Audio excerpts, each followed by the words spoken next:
สมมติเช้าวันนั้นคุณจะเจอเรื่องที่แบบแย่มากๆในชีวิตแต่ว่าถ้าคุณจะต้องทำงานอะสุดท้ายโลกมันบังคับให้คุณ move on อยู่ดีเราได้ใช้ชีวิตที่แบบว่ามันเปลี่ยนไปทุกวันนะคะแล้วพอด้วยความที่เราเจอเรื่องที่เปลี่ยนไปทุกวันอะรู้สึกว่ามัน easy to distract มากบางทีเรายังไม่ได้มีเวลาให้กับเรื่องหนึ่งเยอะขนาดนั้นเลยแต่ว่าเราก็ต้อง move on แล้วเพื่อที่จะไปทำอย่างอื่นต่อ1 วันอะเวลาผ่านไปเร็วมากทำไมเราจะไม่เอาแม้แต่1 วินาที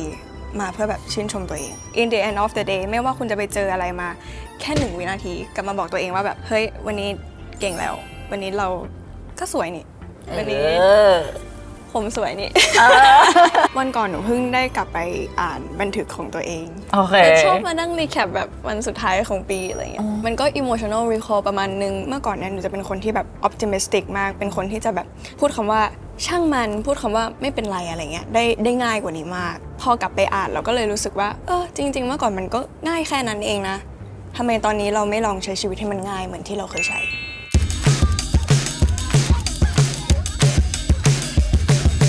สวัสดีค่ะคุณอยู่กับรายการ 5 Me และนี่คือ 5 สิ่งที่ประกอบเป็นใบปอคนที่ไม่ได้เป็นแฟนค่ะ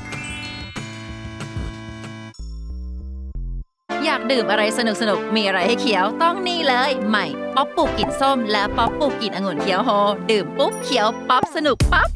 นี่แหละความอร่อยที่ถูกต้องดื่มสนุกหวานหอมสดชื่นเพราะมีมูป๊อปกัดแล้วแตกฟินทุกคำแถมได้ประโยชน์เพราะมีวิตามินซีสูงถึง 1,000 มิลลิกรัมมีส่วนช่วยในการทำหน้าที่ตามปกติของระบบภูมิคุ้มกันด้วยนะหาซื้อได้แล้ววันนี้ที่ CJ Mall และ Jiffy ทุกสาขาทั่วประเทศราคาขวดละ15 บาทเท่านั้นสวัสดีค่ะใบปออันนี้เริ่มเลยเริ่มเลยเหรอคะเริ่มเลยจ้าสวัสดีค่ะทำไมคนเข้าใจผิดว่าหนูมีแฟนจริงๆหรอก็เพราะว่าด้วยภาพยนตร์เรื่องแรกที่หนูเดบิวต์ในวงการนี้ด้วยนะคะก็คือมันเป็นฝาแฝดค่ะจนถึงทุกวันนี้ทุกคนก็ยังคิดอยู่ว่าหนูเป็นฝาแฝดจริงๆหรือเปล่าจะแบบมีคนทักตลอดว่าวันนี้ฝาแฝดไม่ได้มาหรอคะหรือว่าวันนี้เป็นคนไหนมาคะอะไรอันนี้มีหรือยูคะอันนี้มีหรือยูคะอันนี้ใบปอค่ะอันนี้ใบปอนะคะโอเคเราไม่ได้เจอกันนานมากจริงๆเราเคยเจอกันตอนมีนะ50 วันโอเคค่ะคิดว่าตอนนี้ตัวเองโตขึ้นกว่าเดิมเยอะไหมใบปอหนูว่าก็น่าจะเยอะนะคะเพราะว่าแฟนคลับเพิ่งแซวว่าน้องใบปอตัวแดงเราไหลกรึ๊บอยู่ก็อายุ20แล้วค่ะปีนี้จากภาพยนตร์เรื่องแรกมันก็ประมาณ3 ปีแล้วนะคะ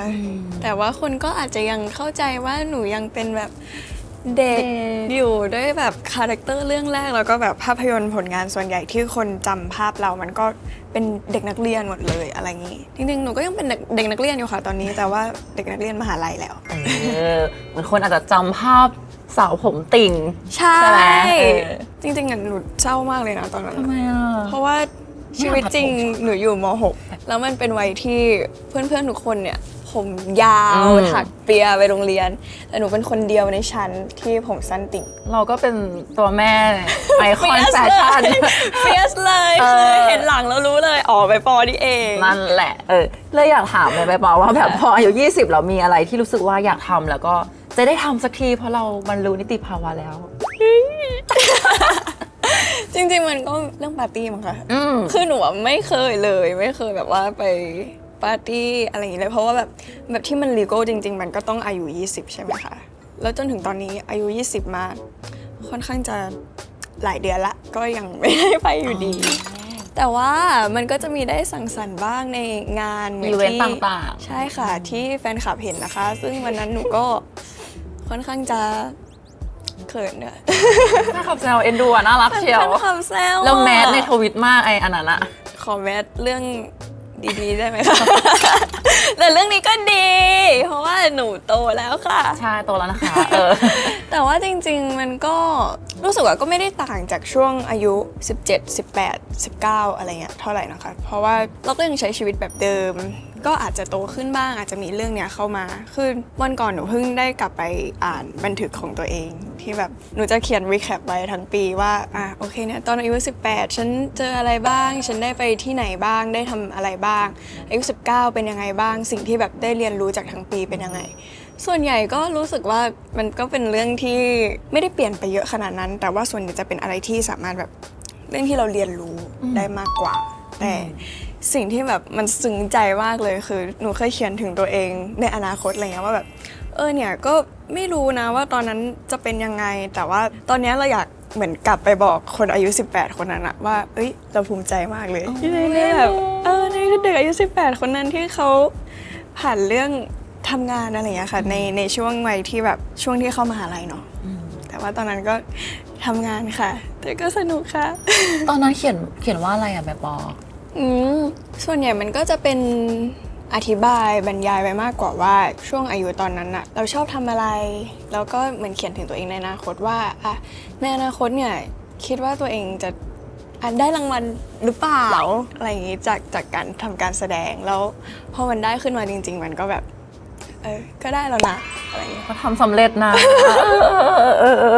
แต่ว่าของปีเนี้ยใบปอก็ยังไม่ได้เขียนเนาะ ยังค่ะต้องร ต้ อ อง แบบ รอสิ้นปีก่อน สรุปทั้งปี โอเค แต่ชอบมานั่งรีแคปแบบวันสุดท้ายของปีอะไรอย่างเงี้ย อุ้ยมันเหมือนในภาพยนตร์เธอกับฉันเหมือนกันที่แบบเขาดาวว่าตอนจบ ใช่ ฟิลนั้นเลย ฟีลนั้นค่ะ ชอบ ชอบเพราะว่ารู้สึกว่าเนี่ยเวลากลับมาอ่านแล้วมันเหมือนแบบมันก็ emotional recall ประมาณนึงมันเหมือนมันก็มีความทรงจำบางอย่างของเราที่ตอนนี้เราก็อาจจะลืมไปแล้ว แต่ว่าพอไปอ่านที่เราจดไว้อะก็คือจริงๆเราก็เคยทำอย่างนี้เราก็เคยรู้สึกกับตัวเองในแบบนี้ มีอะไรที่ตอนนั้นรู้สึกแล้วตอนนี้เหมือนลืมไปแล้วแต่แบบไปอ่านแล้วแบบฉันเคยรู้สึกแบบนี้นะเว้ย ส่วนใหญ่ก็อาจจะเป็นเรื่องที่แบบการที่เราลืมว่าเราเคย appreciate กับโลกใบนี้ขนาดไหนค่ะสิ่งที่มันอาจจะยากมากประมาณนึงสำหรับหนูคือพอยิ่งโตอ่ะหนูยอมรับเลยนะว่าเรายิ่งรู้สึกว่าเรามีความสุขได้ยากขึ้นนะคะเพราะว่าเหมือนโตขึ้นเราต่อสู้กับ emotional ของตัวเองมากขึ้นแล้วมันก็ยิ่งทำให้เรารู้สึกไปแนวแง่ลบมากกว่าแง่บวกเหมือนที่เคยเป็นซึ่งเมื่อก่อนเนี่ยหนูจะเป็นคนที่แบบ optimistic มากเป็นคนที่จะแบบพูดคำว่าช่างมันพูดคำว่าไม่เป็นไรอะไรเงี้ยได้ง่ายกว่านี้มากพอกลับไปอ่านเราก็เลยรู้สึกว่าจริงๆเมื่อก่อนมันก็ง่ายแค่นั้นเองนะทำไมตอนนี้เราไม่ลองใช้ชีวิตให้มันง่ายเหมือนที่เราเคยใช้ แต่จริงเนาะยิ่งโตยิ่งแม่งมีอะไรให้แบบ ใช่ ปวดหัวหมดเลยเนาะโอเค ก่อนที่จะแบบลงลึกไปมากกว่านี้ เรามาเปิดรายการก่อนว่า ค่ะ นี่คือรายการ 5 Me นะใบปอ ค่ะ ก็คือเราจะชวนใบปอมาแชร์ถึง 5 สิ่งที่ประกอบเป็นใบปออย่างแรกคืออะไรคะใบปอ ใบปอเป็นคนที่ค่อนข้างจะให้ความสำคัญกับเรื่องกลิ่นมากเพราะอย่าแตก เดี๋ยวมันจะได้แทงตรงนี้ก็ให้ความสำคัญกับเรื่องกลิ่นมาก เพราะว่ารู้สึกว่ามันเป็นตัวช่วยที่ทำให้เรา start a day ค่ะเหมือนแบบเป็นเซนส์แรกของวันที่มันสามารถกำหนดมูดของเราได้เลยว่าวันนี้เราจะเป็นคนแบบไหน เราจะไปด้วยมูดไหน อย่างวันนี้ด้วยเห็นเซตติ้งมีความน่ารักแล้วก็ชุดวันนี้ก็มีความน่ารักก็จะเลือกเป็นแบบอะไรที่มัน fruity floral หน่อย ปกติเราชอบกินแบบไหนอะแบบนี้เลยไหม จริงๆก็อะไรประมาณนี้ค่ะ fruity floral ความชอบกินที่มันมีความหวานหน่อย คือแต่ว่าไม่ใช่คนหวานนะคะหนูกำลังปฏิเสธแต่จริงๆแล้วสิ่งที่ชอบก็คือแบบอะไรเนี่ย หวานๆหมดเลย เป็นคนแบบดมน้ำหอมได้หลาย ๆกลิ่นไหมหรือว่ามีแบบจะเป็นกลิ่นเดียว ๆ กันหมด มันก็จะมีเซนส์ความแบบดอกไม้อะไรเงี้ยจะชอบแบบกลิ่นโรสอะไรเงี้ยชอบมากที่เป็นดอกไม้ซะส่วนใหญ่ ก็จะรู้สึกว่าถูกใจเป็นพิเศษ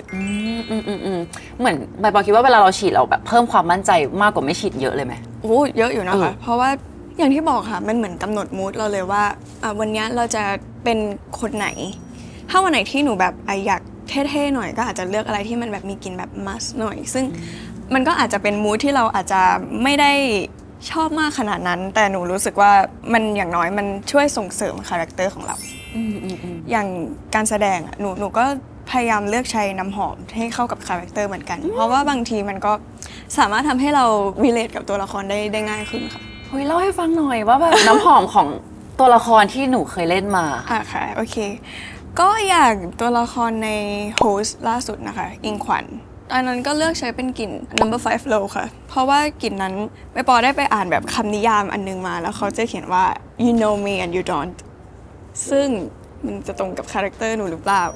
ก็ต้องรอติด ก็ต้องรอติดตามค่ะ เป็นฟิลเหมือนลึกลับนิด มี นึง ความแบบ mysterious แต่ว่าตัวกลิ่นเองอะมีความ spice บางอย่าง มีความแบบ citrus หน่อย ซึ่งหนูก็รู้สึกว่ามันเข้ากับโลเคชันดี เพราะว่า มัน โลเคชันมัน กุ๊ กุ๊ ก กูแล้วก็มีความป่าๆหน่อย โอเค ก็อันนั้นก็รู้สึกว่าเหมาะค่ะ แล้วก็อย่างล่าสุดเจนใน Be My Angel ก็เลือกใช้เป็นอันนี้เลยค่ะ Strong Oat Splendid ก็รู้สึกว่ามันมีความฟรุตตี้เหมาะกับตัวละครที่มีความแบบสดใสพอฉีดแล้วรู้สึกว่าแบบมันก็ต้องกลิ่นเนี้ยแหละที่มันจะแบบทำให้เรารีเลทกับตัวละคร แล้วเพื่อนไม่สนิทอะ อันนั้นน่าจะใช้เป็นโกโก้มันโมเซลค่ะ ถ้าจำไม่ผิด อาจจะค่อนข้างคอนทราสต์กับคาแรคเตอร์แต่ก็รู้สึกว่ามันมีความยังความเฟรชในตัวของเด็กคนนั้น ความแบบ new generation New Generation ในความโบกี้ โอเค แล้ววันนี้เราอยาก start the day แบบไหนคะใบปอ วันนี้ก็มาแบบสดใสเลยค่ะ ก็เป็นชองส์ค่ะ เพราะว่าเราสดใสอยู่แล้ว ใช่ค่ะ จริงๆเราคิดว่าเราเป็นคนสดใสเบอร์ไหนอะใบปอ หนูว่าคนอ่ะจะคิดว่าหนูเป็นคนสดใสแบบว้าวเขาเรียกว่าเลเวลอะไรคะแบบว้าว สดใสมากๆ สดใส ขีด มากๆอะไรประมาณนั้น แต่จริงๆแล้วหนูเป็นคน introvert มาก เพราะฉะนั้นไฟมีอย่างที่สองก็คือ ๆ introvert ค่ะ โอเค หนูเป็นคนที่อาจจะต้องเริ่มจากการแบบพูดไม่ค่อยเก่งอย่างเงี้ยมากกว่าไม่รู้ว่าจะ approach กับคนยังไง ซึ่งตอนนี้ดีขึ้นมากๆแล้วนะคะ พอมาทำงานในวงการมันเหมือนก็ต้องแบบว่าพูดกับคนเจอคนเยอะขึ้นแล้วก็ต้องแบบรู้จักที่จะเริ่มบทสนทนาบ้าง ซึ่งตอนแรกๆก็ยังยากมากๆ ตอนนี้ก็ยังยากอยู่ แต่เราก็รู้สึกว่าเราก็ต้องเวิร์กกับตรงนี้ไปเรื่อยๆ แล้วเดี๋ยวร่างกายเรามันก็จะแบบชินเอง แล้วก็สามารถทำได้แบบธรรมชาติมากขึ้น แต่จริงๆ คือถ้าจะให้หนูไปนั่งอยู่ในคนเยอะๆอย่างเงี้ย คือพี่ที่ดูแลหนูค่ะ จะเรียกว่าเป็นอาการสังคมอักเสบ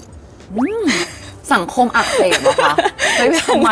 ม่เลยอะ อันนี้อาจจะดู Gen Z มาก Gen Z แต่ว่า จริง คือมันคือสังคมอักเสบค่ะ มันอาการที่แบบพออยู่กับคนที่มากกว่า 3-4 คนขึ้นไปจะเริ่มรู้สึกแบบ เอ้ย ฉันทำไงดีวะเนี่ย หนูอยากนั่งเงียบๆจังเลยอะไรอย่าง แต่ตอนนี้ เงี้ย มีกี่คนคะ กลัวน้องรู้สึกแบบนั้นหรือเปล่า ไม่เป็นไรค่ะ วันนี้หนูเซตตัวเองมาแบบ เราห้ามเป็นโรคสังคมอักเสบ โอเคเหมือนว่าจริงๆแล้วเราเหมือนไม่ค่อยชอบอยู่กับคนเยอะ ก็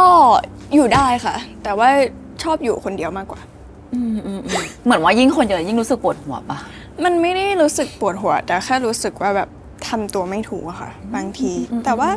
มันก็แล้วแต่มูดแล้วแต่วันนะคะ บางวันก็โอเคฉันก็อยู่กับคนเยอะได้ แต่ว่าขอแบบนั่งเงียบๆได้ไหมอะไรเงี้ยนั่งเงียบๆแล้วฟัง มันจะมีวันที่แบบเราทำงานเยอะๆเจอคนเยอะๆอะไรเงี้ยค่ะ หนูขึ้นรถกลับบ้านปุ๊บคือหนูจะนั่งอยู่แบบ แล้วก็ตลอดทางจะไม่คุยจะไม่แบบไม่ส่งโซเชียลไม่อะไรทั้งนั้นเรานั่งอยู่เฉยๆแล้วก็แบบ เป็น นั่ง ใบ เงี ป ย อ .jpg แล้วจริงๆเราคือเหมือนว่าเราพอเข้ามาทำงานอะเราปรับยังไงอะ มันหนูก็ยังทำงานกับตัวเองในเรื่องนี้อยู่เหมือนกัน เพราะว่ารู้สึกว่าแบบเหมือนร่างกายเราไม่ได้คอมฟอร์ตมาก แต่ก็ถามว่าทำได้ไหมตอนนี้ก็รู้สึกว่าเก่งมากแล้วค่ะที่ เพราะว่าพี่ออกอีเวนต์เยอะมากแล้วคนมันจะเยอะมาก ใช่ อะ ค่ะด้วยความที่เราก็ต้องหาอะไรที่เราจะรู้สึกดีกับตรงนั้นเนาะมันก็เหมือนจะต้องหาข้อดีว่าโอเค การที่เราได้รู้จักคนใหม่ๆมากขึ้นเนี่ยมันก็อาจจะทำให้เราได้ฝึกสกิลการ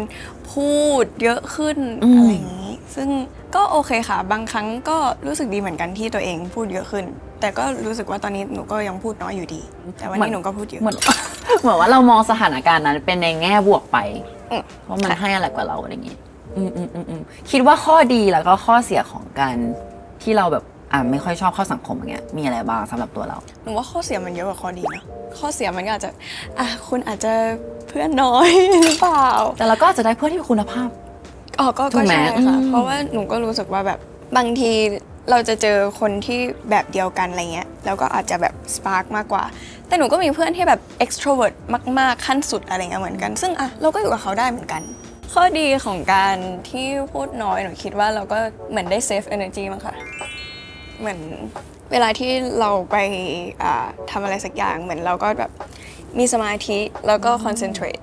กับตรงนั้นเหมือนเรา save energy ไม่รู้ว่าเป็นข้อดีหรือเปล่า ข้อดีนะ เหมือนว่าเก็บพลังนั้นไปปล่อยในงานแบบเต็มที่ ก็ ถ้าเรายังไม่เลือก ก็เป็นอย่างนั้นด้วยค่ะ สื่อสาร แต่หนูชอบเมานะชอบคุย ชอบเมาส์นินทาคน ไม่ใช่ ก็อาจจะมีบ้างตามสไตล์ Gen Z นะคะ แต่ก็คือเหมือนว่าเราก็ปลอดภัยกับคนไหนเราก็อาจจะพูดกับคนนั้นเยอะหน่อย ใช่ค่ะ เนอะ ใช่มันเป็นเรื่องของความรู้สึกแบบปลอดภัยมากกว่า ซึ่งตอนนี้ก็คือมีคนแบบนั้นในชีวิตเหมือนกันเนาะ มี โอเค เคก็คือแก๊ง เพื่อน เพื่อน เพื่อนที่มหาลัยค่ะ สนุกไหมอะเรียนมหาลัย สนุกมาก ซึ่งตอนนี้เราเรียนฟิล์มปะ ตอนนี้เรียนภาพยนตร์ค่ะ ก็เรียนที่มสวค่ะ รู้สึกว่าเป็นโลกใหม่ของหนูเหมือนกัน คือโลกของการทำงานในสายภาพยนตร์อ่ะมันก็ส่วนหนึ่ง แต่พอเป็นโลกของมหาลัยที่เราได้แบบมาเรียนทฤษฎีจริงๆ ได้มาเรียนว่าแบบฟิล์มมันเกิดจากอะไร กล้องมีกี่แบบ การจัดไฟเป็นยังไง กว่าเราจะทำคอสตูม กว่าเราจะแบบทำพรีโปรดักชันอย่างเงี้ย มันเป็นยังไง ซึ่งหนูว่ามันมีประโยชน์มากๆ เพราะว่าเวลาที่เราไปทำงานอะเหมือนมันก็ทำให้เราได้เข้าใจแต่ละฝ่ายมากขึ้น มันอีซี่ต่อเราในการทำการแสดงเหมือนกัน อย่างแบบมุมกล้องอย่างเงี้ยอะถ้าตอนนี้พี่ใช้แบบ25เฟรม50เฟรมอะไรเงี้ย เราก็จะได้รู้ว่าเราจะได้เล่นจังหวะไหน ได้เล่นแบบถ้าสมมติว่ากล้องเป็นสโลว์เหมือนเราก็จะรู้ตัวเองว่า เราก็ต้องเล่นให้มันกระชับขึ้น ดีนะดูเป็นข้อดี ซึ่งอันนี้ก็คือไฟมีอย่างที่ 3 ของใบปอ 5 มีอย่างที่ 3 ค่ะก็คื โยงอีกหนึ่ง ภาพยนตร์ โอเคเล่าให้ฟังหน่อยว่าทำไมถึงตัดสินใจมาเรียนภาพยนตร์นะคะ อย่างแรกเลยก็คือตอนที่หนูอยู่มัธยมอะค่ะเราก็ได้รับโอกาสนั่นแหละว่าได้ไปแสดงในภาพยนตร์เนาะซึ่งหนูรู้สึกว่าแบบมันเป็นโลกใบใหม่สำหรับหนูมากแล้วเป็นโลกที่แบบเราสนุกมากๆเราเอนจอยมากแล้วก็หนูก็อยากจะรู้มากกว่านั้นอีกมากกว่าที่แบบโอเคเมื่อก่อนเนี้ยมันก็เริ่มจากการดูหนังอะไรเงี้ยกับครอบครัวอยู่แล้วค่ะ แต่ว่าตอนนั้นเราก็อาจจะยังมันเป็นความสงสัยมากกว่าว่าเขาถ่ายยังไงเนาะกว่าที่มันจะแบบออกมาเป็นอะไรอย่างเงี้ยซึ่งพอได้มาเรียนจริง ๆ มันก็แบบโหนี่แหละ สิ่งที่ฉันอยากจะรู้มาตั้งนานแล้วว่าแบบมันเป็นยังไงมันมีอะไรหลายอย่างมากเลยค่ะใน process ขั้นตอนการทำภาพยนตร์การทำมีเดียการทำสื่ออะไรอย่างเงี้ยขึ้นมาแล้วยิ่งแบบเราได้ลองทำจริงๆเหมือนโอเคพาร์ทการแสดงมันก็ส่วนหนึ่งแหละแต่ว่าพอในพาร์ทของที่เราได้มาเรียนอ่ะมันคือการที่เราได้ไปลองทำงานฝ่ายอื่นมากขึ้นได้ลองเป็นผู้กำกับได้ลองทำโปรดิวเซอร์ได้ลองทำเสื้อผ้าได้ลองทำสวัสดิการอย่างเงี้ยซึ่งเราได้ลองทำในทุกๆฝ่ายอะค่ะมันเปิดโลกด้วยแล้วมันก็เหมือนให้เราค้นหาตัวเองด้วยอย่างผู้กำกับอย่างเงี้ยพอได้ลองทำในมหาลัยหนูรู้เลยว่าแบบหนูอาจจะทำไม่ได้ เอาเหรอทำไม พี่อาจจะคิดว่าทำได้แต่ว่าจริงๆก็คือพอได้ลองแล้วค่ะหนูคิดว่าแบบมันเป็นหน้าที่ที่กดดันมากๆมันคือหน้าที่ที่เราจะต้องแบบเป็นคนตัดสินใจในทุกๆอย่างเป็นคนที่จะต้องเคาะว่าแบบเฮ้ยอันเนี้ยจะต้องเป็นแบบนี้อันนี้จะต้องเป็นแบบนี้แล้วหนูรู้สึกว่าแบบมันยากมากเพราะว่าหนูเป็นคนตัดสินใจอะไรเงี้ยไม่ค่อยเด็ดขาดเท่าไหร่เพราะว่าเป็นคนที่แบบชอบจะplease คนได้แบบเฮ้ยอันนี้แบบยูจะโอเคไหมอันนี้ยูจะโอเคไหมแล้วมันก็เลยทำให้แบบสิ่งนี้มัน distract เรามากตอนที่เราทำงานพุ่มกับเหมือนว่าแบบถ้าเราเอาเสื้อเนี้ยแล้วแบบเพื่อนหามาเนี่ยเขาจะเสียใจหรือเปล่าเพราะว่าแบบเขาหาเป็นแบบชุดนี้มาหรือว่าแบบไฟอย่างเงี้ยเขาจัดตั้งนานแต่ถ้าเราไม่ชอบก็อุ๊ยอะไรอ่ะมันเหมือนจะต่อสู้กับเสียงในหัวตัวเองประมาณนึงเหมือนโอเคเราก็ได้รู้ว่าผู้กำกับก็อาจจะยัง อาจจะยังนะ อาจจะยังนะ เราพอได้ทำหลายๆฝ่ายมีฝ่ายไหนที่สปาร์กจอยว่ะแบบชอบอะ คอสตูมค่ะ คอสตูมคือ enjoy มาก เพราะว่าอย่างล่าสุดอะค่ะที่เป็นช็อตฟิล์มตอนโปรเจกต์จบปี2อะค่ะอันนั้นคือเป็นการทำแบบคอสตูมเต็มรูปแบบทำ absolute production เต็มรูปแบบเลยที่เราแบบได้ทำ pre production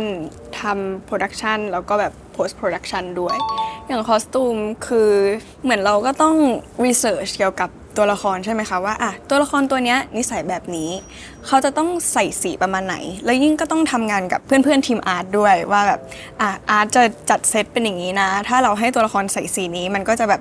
ทำให้เขาดูน่าดึงดูดไหมอะไรอย่างเงี้ยแล้วหนูรู้สึกว่าแบบมันสนุกมากในการที่เราแบบได้ลองหาเสื้อผ้าในสไตล์ที่มันตรงกับฟิล์มของเราตรงกับคอนเซ็ปต์ของเราได้หาที่มันตรงกับตัวละครได้ลองดีไซน์แบบผมเมคอัพดูว่าเขาแบบจะเป็นแบบไหนดีเราสนุกมากค่ะ เหมือนพอจริงๆเราแบบเติบโตมาจากการเป็นเบื้องหน้าเนาะพอแบบรู้งานเบื้องหลังเหมือนทำให้เราละเอียดเรากับการแสดงมากขึ้นด้วยไหม มันช่วยมากๆหนูรู้สึกว่าความละเอียดมันสำคัญมากต่องานสายอาชีพนี้ ไม่ใช่แค่เบื้องหลังในฐานะนักแสดงนั้นก็ด้วยเหมือนกันหนูรู้สึกว่ายิ่งเราใส่ใจกับตัวละครมากเท่าไหร่ยิ่งเรารู้จากตัวละครมากเท่าไหร่มันก็ยิ่งทำให้ตัวละครนั้นจริงมากขึ้นนะคะก็เหมือนมนุษย์อะค่ะตัวละครก็คือมนุษย์คนหนึ่งที่มีหลากหลายอารมณ์ที่มีความซับซ้อนในตัวเอง แล้วเมื่อกี้ก็คือบอกว่าชอบทำคอสตูม ก็แปลว่าเป็นคนชอบแฟชั่นใช่ไหม มากๆ มาก ค่ะ มากเล่าให้ฟังหน่อยว่า เริ่มแต่งตัวตั้งแต่กี่ขวบคะใบปอ คือจริงๆแม่หนูอะค่ะจะจับหนูแต่งตัวอะไรเงี้ยตั้งแต่เด็กๆแล้ว เพราะว่าแม่ก็เป็นคนที่ชอบแฟชั่นเหมือนกัน เหมือนพอมีลูกสาวอย่างเงี้ยเขาก็อยากให้แบบแต่งตัวแบบนี้น่ารักน่ารักอะไรอย่างงี้ แต่ตอนเด็กๆอ่ะหนูจะชอบเหมือนเวลาเขาให้ใส่อะไรหนูก็จะไม่เอาเหมือนจะใส่อีกอันหนึ่งเหมือนจะให้ใส่กระโปรงไม่เอาหนูจะใส่กางเกง เป็นคนเลิศมาตั้งแต่แรกนะ ฉันจะเอาอันนี้จะ เอาอันนี้แทนไม่เอาที่แม่เลือกอะไรอย่างนั้นนะคะแล้วตอนที่หนูรู้สึกว่าหนูได้เริ่มซื้อเสื้อผ้าเป็นของตัวเองจริงๆก็น่าจะเป็นช่วง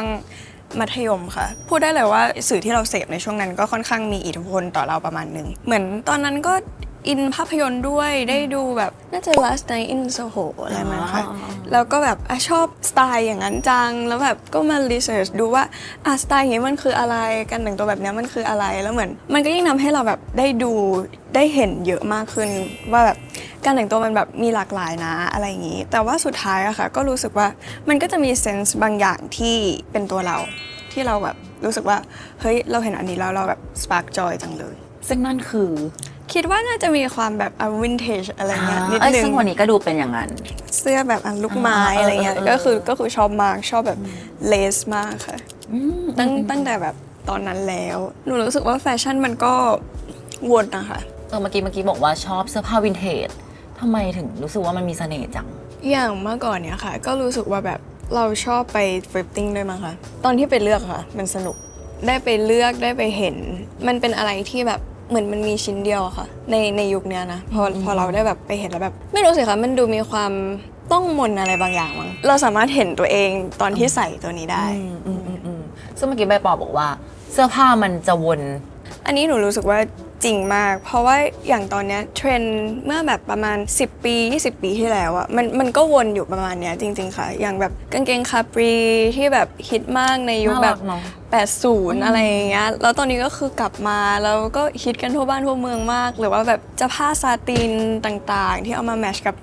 เลสอะไรอย่างเงี้ยโพกาดอทอย่างเงี้ยค่ะที่ลายที่มันมีความแบบ 90s มากๆ ตอนนี้ก็คือฮิตมากๆก็คือเหมือนจริงๆถ้าเราซื้อแบบมือสองมันก็เหมือนเป็นข้อดีเหมือนกันเนาะ ข้อดีค่ะ เพราะว่า เก็บไว้ใส่ มันก็ไม่เวสด้วยค่ะ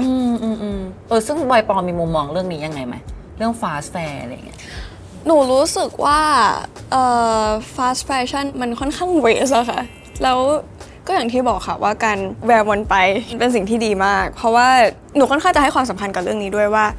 ถ้าสมมติเราซื้อเสื้อตัวหนึ่งเราสามารถใส่ได้กี่ครั้งตรงเนี้ยมันก็สำคัญเหมือนกัน เพราะว่าพูดจริงๆว่าขยะจากผ้าอะไรเงี้ยมันก็เยอะมากบนโลก เหมือนเป็นส่วนหนึ่งที่เราชอบเสื้อผ้ามือสองด้วยเนาะ ด้วยค่ะ คือใบปอเป็นถึงขั้นคุยแบบกองใหญ่ๆเลยปะ เคยค่ะ พี่เคยทำคือพี่ทำไม่ได้ เคยค่ะ มันร้อนมาก ตลาดปาทิพิกรค่ะ หนูทนได้ไงมันร้อนมากเลยนะเอาจริง แต่ว่าฝุ่นมันเยอะมาก ใช่ เหมือนกันค่ะ ก็หมายถึงว่าขึ้นไปบน แต่ว่าส กอง นุ ภูเขาแล้วลงไปอะนะ สนุกสนุก ให้เลยอะ ใช่ แล้วมันก็ถูกด้วยเนาะ ถูกค่ะ หนูว่ามันฟินมากนะ เวลาที่ถ้าสมมติว่าเราไปคนๆแล้วเราเจอตัวที่แบบ เฮ้ย เหมือนเจอขุมทรัพย์ ใช่ มันเหมือนเจอขุมทรัพย์เหมือนกัน เราว่าอีกความสนุกคือเหมือนพอเราได้แล้วเราต้องไปคิดต่อว่าเราจะไปแมทกับอะไร ใช่ ใช่ไหมซึ่งนอกจากตลาดปัดมีที่อื่นที่ชอบไปอีกไหม ตอนนี้ก็น่าจะเป็นตึกแดงอะไรอย่างเงี้ยไหมคะ ก็ซื้อเสื้อผ้าออนไลน์ แล้วก็ส่วนใหญ่ก็จะเป็นออนไลน์มากกว่าค่ะ เพราะว่าหนูรู้สึกว่าแบบการออนไลน์ช้อปปิ้งมันสนุกมากเลยนะ มันเหมือนแบบเราสครอลไปเรื่อยๆเราก็แบบเฮ้ยมันก็มีมาเรื่อยๆมีมาเรื่ เหลื อ อกล่อง ย สุ่มอยู่ดีก็เจอ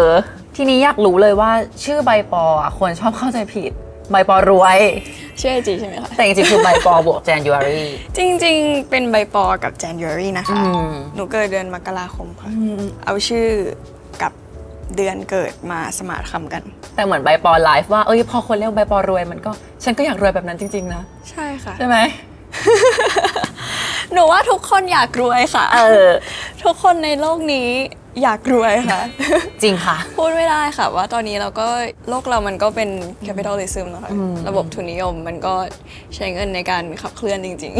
ๆ แต่ก็ความรวยมันก็มีหลากหลายรูปแบบค่ะ หนูชอบเห็นคนพูดว่าแบบเงินซื้อความสุขไม่ได้ ตอนแรกหนูก็รู้สึกว่าไม่ได้ตรงไหนมันซื้อได้ เราจะซื้อเสื้อผ้าหรือเราจะซื้อแบบของที่เราแบบชอบอย่างเงี้ย ยังไงก็ซื้อได้ความสุขแค่นี้หนูมีความสุขแล้ว แต่ว่าพอแบบมันก็เคยมีสเตจหนึ่งเหมือนกันในชีวิตที่แบบหรือจริงๆมันก็ไม่ได้วะเพราะว่าบางวันที่เรารู้สึกดาวมากบางวันที่เราดิ่งมากๆอ่ะบางทีการซื้อของมันก็อาจจะไม่ได้ helpful แล้วอะหมายถึงว่ามันไม่สามารถมาเยียวยาใจเราได้ ใช่ปะแบบบางทีมันอาจจะเป็นช่องว่างในความรู้สึกมั้งคะว่าเรารู้สึกว่าตอนนี้เราอยากได้ความสุขที่เป็นรูปแบบหนึ่งซึ่งมันอาจจะไม่ใช่รูปแบบที่เงินมันให้เราได้ซึ่งตรงนี้มันก็ซื้อไม่ได้จริง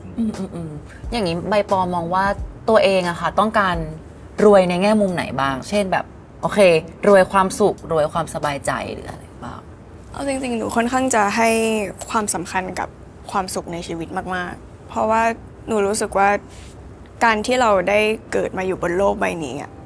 มันอาจจะเป็น curse ของพระเจ้าก็ได้มันอาจจะเป็น curse จากแบบชาติที่แล้วก็ได้ว่าแบบคุณมาใช้ชีวิตบนโลกเนี้ยคุณต้องแบบมาชดใช้กรรมจากชาติที่แล้วหรือเปล่า Oh my god มันอาจจะดูแบบ superstitious มากนะคะแต่ว่าแบบหนูก็คิดว่ามันก็อาจจะมีส่วนเหมือนกันเพราะว่าบางวันเราก็รู้สึกว่าเฮ้ยทำไมชีวิตเรามันยากจังเลยวะวันเนี้ยหนูก็เลยรู้สึกว่าเราจะต้อง pay attention กับความสุขมากๆอะค่ะ1 วันมันมี24 ชั่วโมงอะเราก็ไม่อยากให้ตัวเองดิ่งดาวไปทั้งวัน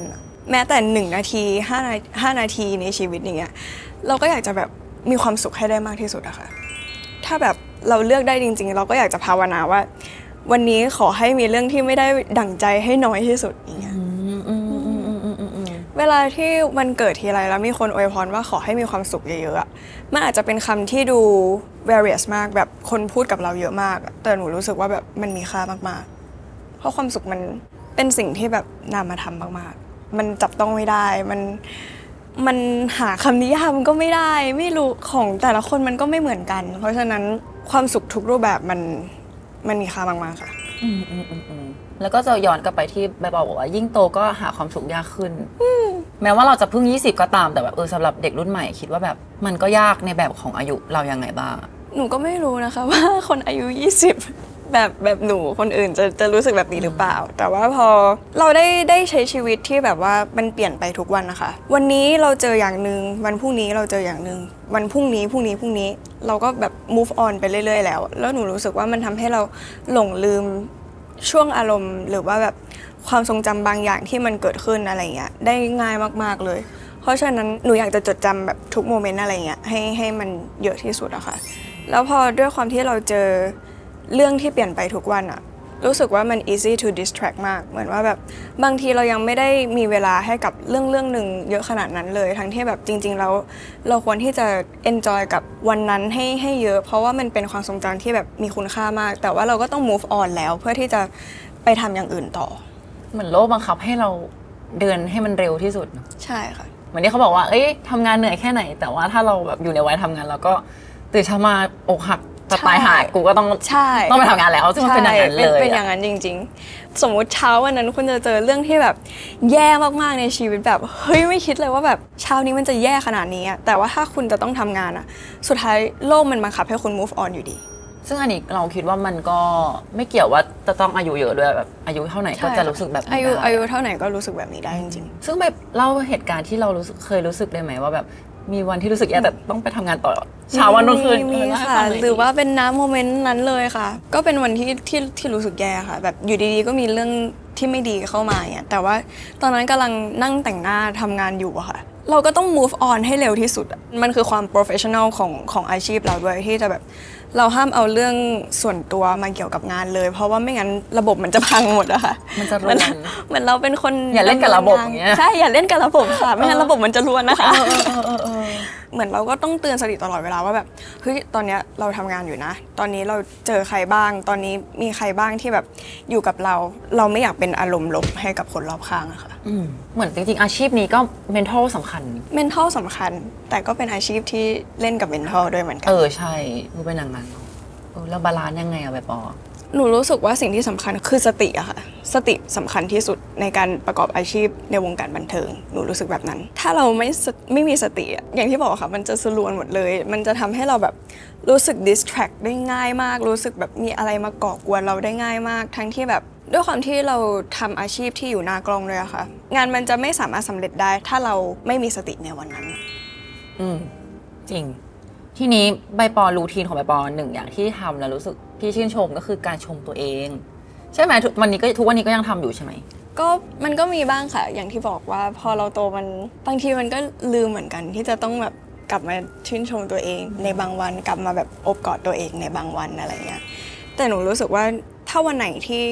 หนู lost มากๆการทำสิ่งนี้มันคือสิ่งที่ช่วยชีวิตหนูในวันนั้นได้มากที่สุดเพราะว่า1 วันอะเวลาผ่านไปเร็วมากอย่างที่บอกว่าโลกเรามันหมุนไปทำไมเราจะไม่เอาแม้แต่1 วินาทีมาเพื่อแบบชื่นชมตัวเองถูกไหมคะเราแบบให้ความสำคัญกับอารมณ์อื่นๆไปเยอะมากอารมณ์เศร้าอารมณ์เสียใจอารมณ์ความผิดหวังกับโลกแต่ว่าทำไมลองไม่เอาเวลาเหล่านั้นอะกลับมาอบกอดตัวเองกลับมาบอกว่าแบบเฮ้ยที่ผ่านมาทำได้ขนาดนี้ก็แบบดีแค่ไหนแล้วอะคือด้วยความที่เรามีโซเชียลมีเดียค่ะแล้วยุคนี้โซเชียลมีเดียมันพูดได้เลยว่าอิทธิพลสื่อมันมีอิทธิพลมากจริงๆต่อเด็กรุ่นนี้ต่อผู้ใหญ่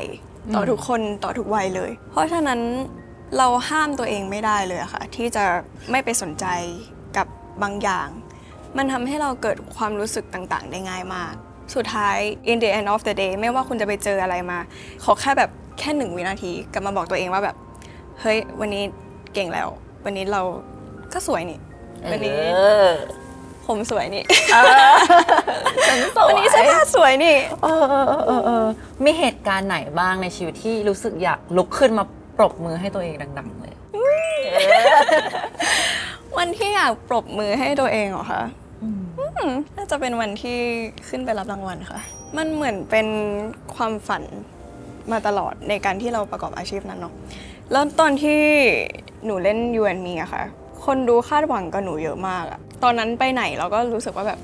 เอ้ยได้รางวัลแน่แบบเตรียมตัดชุดรอเลยอะไรอย่างเงี้ยซึ่งตอนนั้นหนูก็รู้สึกแบบเฮ้ย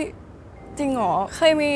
เหมือนทำ acting workshop คลาสนึงค่ะเขาให้หนูแบบ imagine ตัวเองว่าได้รางวัลเดินออกมาแล้วก็ยิ้มมันก็รู้สึกว่าแบบถ้าเราได้ขึ้นมาจริงๆอะก็คงจะดีใจมากเลยเนาะแล้วพอเหมือนปีที่แล้วอะค่ะโมเมนต์นั้นมันเกิดขึ้นจริงๆอะมันแบบเดจาวูมากเลยอะค่ะมันเกิดความรู้สึกแบบเฮ้ยนี่เรื่องจริงเหรอตอนที่หนูขึ้นไปพูดสปีชบนเวทีหนูยังรู้สึกอยู่เลยว่าแบบจริงเหรอคะแต่ว่าณโมเมนต์นั้นอะมันเป็นโมเมนต์ที่ตราตรึงใจหนูอยู่เหมือนกันเพราะว่าตอนที่เราไปขึ้นสปีชแล้วพี่ๆทีมงานเพื่อนๆนักแสดงโคสตาร์ทุกคนนั่งอยู่แบบข้างล่างแล้วทุกคนก็แบบมองขึ้นมาแล้วหนูจำได้เลยว่าแบบตอนที่หนูพูดสปีชหนูมองตาทุกคนแล้วก็แบบพูดขอบคุณทุกคนแล้วแบบมันเป็นโมเมนต์ที่มีค่าแล้วก็อยากปรบมือให้ตัวเองค่ะด้วยคือก็เก่งจริงๆถึงได้ขอบคุณค่ะทีเนี้ยใบปอเคยบอกกับเราเมื่อปีที่แล้วว่าแบบเคยเผลอเอาตัวเองไปเปรียบเทียบกับคนอื่นช่วยเล่าให้ฟังหน่อยว่าความรู้สึกนี้มันมาได้ยังไงเอาจริงๆก็มันเป็นเรื่องที่ยากเหมือนกันนะคะในช่วงนั้นเราก็รู้สึกว่าแบบมันเป็นช่วงที่เรารักตัวเองน้อยที่สุดแหละหนูว่าความรู้สึกที่เราเอาตัวเองไปเปรียบเทียบกับคนอื่นอ่ะมันคือการกระทำที่แบบทำให้เรารู้ว่าวันนั้นอ่ะเรายากกับตัวเองจังเลยทำไมถึงแบบเอาตัวเองไปเปรียบเทียบกับคนอื่นทั้งที่จริงๆแล้วมันก็ไม่ควรก็อย่างที่บอกค่ะว่าโซเชียลมีเดียตอนเนี้ยมันง่ายมากพอเราเห็นสิ่งนู้นพอเราเห็นสิ่งนี้พอเราเห็นแบบอะไรอย่างนู้นอย่างเงี้ยมันง่ายมากที่จะทำให้เราแบบมา dehumanize ตัวเองมาลดคุณค่าของตัวเองทั้งที่จริงๆแล้วมันก็ไม่ใช่แบบนั้นนะหนูคิดว่ามันอาจจะเป็นโลกมายาอีกใบที่มันแบบเหมือนเรามี evil กับ angel อย่างเงี้ยค่ะอยู่ฝั่งซ้ายกับฝั่งขวาของตัวเองแต่ว่าอันนั้นอาจจะเป็นแบบฝั่งที่ evil กำลังทำงานอยู่ว่าแบบเฮ้ยตอนเนี้ยทำไมถึงแบบทำไม่ได้อย่างนั้นล่ะทำไม่ได้อย่างนี้ล่ะอะไรอย่างเงี้ยมันก็ไม่ใช่โมเมนต์ที่หนูชอบเท่าไหร่แต่สุดท้ายก็ต้องอย่าลืมกลับมารักตัวเองอะค่ะอย่าลืมกลับมาสำรวจตัวเองว่าเฮ้ยเรามีคุณค่านะเราก็ทำได้ในแบบของเราไม่จำเป็นที่จะต้องเป็นเหมือนคนอื่นเพราะว่า การเป็นตัวเองมันดีที่สุดแล้วค่ะ แสดงว่าการเปรียบเทียบแบบก็คือในสายการเป็นนักแสดงแล้วก็ในชีวิตจริงด้วยใช่ปะแบบ ทั้งหมดเลยค่ะ หนูรู้สึกว่าแบบความรู้สึกเนี้ยมันเกิดขึ้นได้แบบง่ายมากๆ ในปัจจุบันนี้ ทั้งในการทำการแสดงหรือว่าไม่ว่าจะเป็นแบบตัวเราเองหรือว่าเรื่องง่ายๆ เรื่องเล็กๆ อย่างแบบเฮ้ยทำไมขนตาเขาสวยจังอะไรอย่างเงี้ย โอ้ แค่ มัน นิด ง่ายมาก โอเค แค่นี้ เก็ต แต่หนูก็รู้สึกว่ามันเป็นแบบพลังงานเชิงลบในฝั่งอีวิลของเรากำลังทำงานมากกว่า แล้วเราก็สามารถ appreciate ได้มากกว่าเหมือนกัน ถ้าตอนนั้นฝั่งเทวดาของเรากำลังทำงานอยู่ มันเหมือนเป็นแล้วแต่วันเหมือนกันเนาะ ใช่ เนี้ย ค่ะมันก็คือแบบสมองเรากำลังตีกันอะไรอย่างเงี้ย แต่ว่าสิ่งที่ help ที่สุดก็คือกลับไปที่อย่าลืมชื่นชมตัวเองเยอะ วันนี้ชมตัวเองในยังไปปอ ๆ วันนี้หนูสวยไหมคะ สวยมากอันนี้สวยจริง เมื่อกี้พี่เขาบอกเลยว่าสวยอะไรขนาดนี้ ขอบคุณค่ะ เมื่อกี้พอพูดถึงเทวดาที่มากระซิบ ก็เลยจะพูดถึงซีรีส์เรื่องใหม่ของเรา Be My Angel เล่าให้ฟังหน่อยความสนุกเล่นกับพี่แบมด้วยเรื่องนี้ เรื่องนี้นะคะก็คือเป็นซีรีส์ Sapphic เรื่องแรกของใบปอนะคะ ก็เล่นกับพี่แบมแบมนะคะ พี่แบมแบมก็น่ารักมาก จริงน่ารักจริง นี่หนูพูดเพราะว่าเขาไม่อยู่ตรงนี้นะคะ เอา แต่ถ้าเขาอยู่หนูก็จะไม่พูด รู้สึกว่าเป็นพาร์ทเนอร์ที่น่ารักมากๆ แล้วก็แบบดีใจมากๆค่ะที่ได้มาทำงานกับพี่แบมแบม เรื่องราวมันเป็นยังไงบ้างคะเรื่องนี้ เรื่องนี้นะคะก็หนูรับบทเป็นเจนนะคะ first jobber ดวงซวยนะคะที่ก็จริงๆก็เหมือนจะเป็นตัวแทน Gen Z ในยุคนี้ค่ะที่แบบอ่ะอยากมีชีวิตที่สบาย ความฝันของเจนคืออยากเปิดร้านชิโอปัง แล้วก็ใช้ชีวิตรอดนะคะ ในชีวิตอะไรอย่างนี้ แต่ว่าก็ดันได้ไปใช้แอปพลิเคชันหนึ่งใน Multiverse นั้นก็คือจะเป็นแอป Lucky Point ที่เราสามารถขอพรได้ตามแต้มบุญของเรา เหมือนเราทำบุญสะสมไปเรื่อยๆ เราก็จะมีพอยต์ใช่ไหมคะ แล้วเราก็จะเอาพอยต์นั้นนะมาขอพรได้ แล้วเจนก็เหมือนแบบไปขอว่า เอ้ยขอแค่มีใครสักคนอะไรอย่างเงี้ยได้ไหม ใครสักคนก็เลยดันเป็น4ค่ะ เทวดาห่างแถว ก็คือเป็นเทวดาที่ทำอะไรไม่เป็นเลยค่ะ ความวุ่นวายก็เลยบังเกิดขึ้นค่ะ ว่าสุดท้ายแล้วเธอจะมาช่วยฉันหรือว่าเธอจะมาทำให้ฉันลำบากขึ้นกันแน่ ก็ต้องไปรอติดตาม ต้องไปรอติดตามความวุ่นวายค่ะ แล้วถ้าเป็นในชีวิตจริง ถ้าเราขอพรกับเทวดาแล้วสิ่งนั้นแบบเกิดขึ้นได้จริงเลยอย่างเงี้ยไม่ปออยากขออะไร เอาจริงๆ เรื่องนี้ยากมากนะคะ แบบในฐานะที่ใบปอเป็นใบปอ เพราะว่ามันยากมากๆอะถ้าเราจะให้เลือกเรื่องที่แบบ อยากให้ อยากให้เกิดขึ้นใน อืม ชีวิตเราจริงๆอะไรเงี้ย เพราะว่าเราก็ appreciate กับปัจจุบันค่ะ ว่าตอนนี้มันก็โอเคแล้ว มันคือสิ่งที่แบบพระเจ้ากำหนดมาแล้วอะไรเงี้ย แต่พูดลอยๆแล้วกันค่ะ ขอให้โลกนี้สงบสุขค่ะ ก็จะดีที่สุด ขอให้โลกนี้สงบสุขค่ะ ขอให้ทุกคนในโลกมีความสุขค่ะ รวมถึงตัวเราด้วย รวมถึงตัวเราด้วย โอเค ทีนี้พอเล่นแซฟฟิกอย่างเงี้ยใบปอแบบว่าต้องทำกันบ้านยังไงบ้างไหมเรื่องการเล่น หนูรู้สึกว่าเรื่องทำการบ้านหนูก็ทำเหมือนทุกเรื่องเลยค่ะ ทุกเรื่องที่ผ่านมา เราก็รู้สึกว่าเราค่อนข้างจะ normalize เรื่องเพศเป็นเรื่องปกติมากๆแล้วค่ะในสังคมตอนนี้ แล้วตัวหนูเองหนูก็เคย experience การเรียนโรงเรียนหญิงล้วนมา ก็เคยไปแบบ experience กับrelationship ของผู้หญิงกับผู้หญิงอะไรเงี้ยก็ค่อนข้างรู้สึกว่ามันเป็นเรื่องที่ปกติค่ะ แต่ว่าสิ่งที่เราไปให้ความสำคัญมากกว่ามันก็อาจจะเป็นในแง่ของโปรดักชันในแง่ของภาพในแง่ของตัวบทอะไรอย่างนั้นที่ทางเราก็ทำกันอย่างเต็มที่ค่ะ แล้วก็ในฐานะที่ใบปอเป็นนักแสดงหนูก็ค่อนข้างจะตีความบทออกมา เป็นเพียงแค่อยากเล่าเรื่องของเส้นทางความรักของตัวละคร2ตัวละครของมนุษย์ที่มีต่อกันนะคะ เมื่อกี้บอกว่าตัวเจนอ่ะเขาเป็นตัวแทนเจนซีใช่ไหม ค่ะ อยากรู้ว่าในฐานะเจนซีคิดว่าอายุเท่านี้แบบบางทีบางคนอาจจะมองว่าจะเจออะไรหนักได้อะแต่จริงๆแล้วเราคิดว่าแบบคนเจนเนี้ยก็เจอเรื่องหนักเหมือนกันยังไงบ้างอะไรอย่างเงี้ย หนูว่าไม่ว่าจะเจนไหนมันก็มีเรื่องยากเรื่องง่าย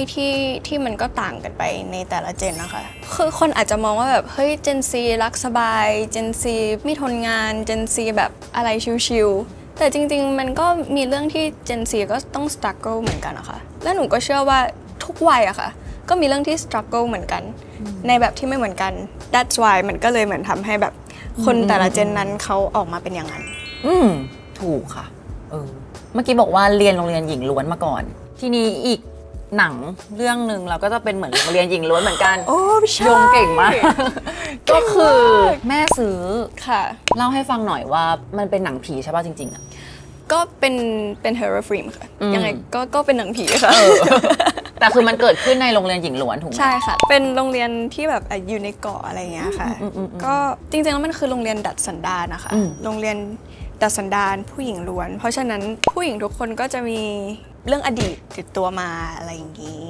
แต่เรื่องนี้ก็ค่อนข้างจะเข้มข้นค่ะ มันเป็นการแสดงที่ค่อนข้างใหม่สำหรับหนู เพราะว่าด้วยความที่มันเป็น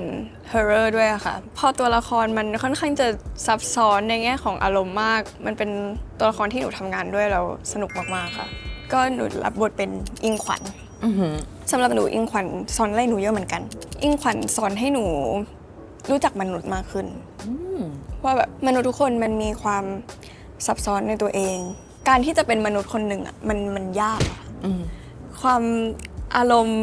แต่ละอย่างมันมีหลายเลเยอร์ค่ะตัวละครนี้แล้วเพอร์โซนาสิ่งที่เขาแสดงออกมามันก็แบบเป็นอีกอย่างหนึ่งอีกอะไรเงี้ยเป็นตัวละครที่มันมากในตอนที่ทำงาน ทีนี้พอมันเป็นมากกว่าหนังผีอยู่แล้วเพราะว่าเรื่องมันเกี่ยวกับดัดสันดานผู้หญิงอะไรเงี้ยอยากรู้เลยว่าพอเล่นเรื่องนี้เราเห็นแง่มุมเกี่ยวกับผู้หญิงยังไงบ้างที่หลากหลายอะ ส่วนใหญ่ในเรื่องเนี้ยค่ะก็เป็นเพื่อนๆผู้หญิงหมดเลยเนาะที่เรามาทำการแสดงด้วยแน่นอนว่าหนูได้เพื่อนเพิ่มแล้วก็เพื่อนๆน่ารักมากค่ะ แต่ในภาพยนตร์เองแล้วเนี่ยมันก็จะมีเล่าถึงความแบบการที่ทุกคนจะต้องเอาตัวรอด ความที่จะแบบทุกคนเป็นกลุ่มก้อนหรือเปล่าก็ไม่รู้เหมือนกัน แต่ว่าทุกคน หรือ ก็ เปล่า การเอาตัวรอดของผู้หญิงนะคะในยุคสมัยนั้น แต่ก็หนูรู้สึกว่าเรื่องของความเท่าเทียมผู้หญิงอะไรเงี้ยยังไงมันก็มีการเรียกร้องสิทธิ์มาตั้งแต่แบบหลังสงครามโลกแล้วอย่างเงี้ยมันก็รู้สึกว่าในโลกปัจจุบันมันก็เป็นเรื่องปกติแล้วอะค่ะทุกเพศเท่าเทียมกันนะคะซึ่ง